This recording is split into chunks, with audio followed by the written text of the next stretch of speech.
সোনা বন্ধু তুই আমারে ভোত্তা দাও দিয়ে কাইটালা, এই গান নিয়ে সামাজিক যোগাযোগ মাধ্যমে ট্রোলের শিকার হচ্ছেন জেফার। ভোতা শব্দটিকে অশ্লীল ইঙ্গিত করে মজা করছেন দুষ্টু নেট নাগরিকরা। যদিও শব্দটি ঠিকঠাক উচ্চারণ করেছেন এই গায়িকা, তবুও যেন ভোতাকে অশ্লীল ইঙ্গিত করে মজা করছেন তারা।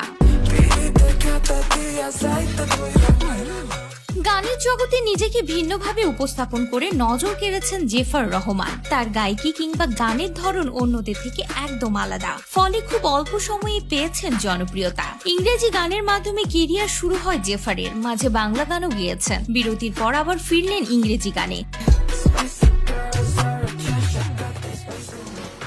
সম্প্রতি প্রকাশ পেয়েছে স্পাইসি শিরোনামের গানটি, নিজেই পারফর্ম করেছেন এই মিউজিক ভিডিওতে। গানটি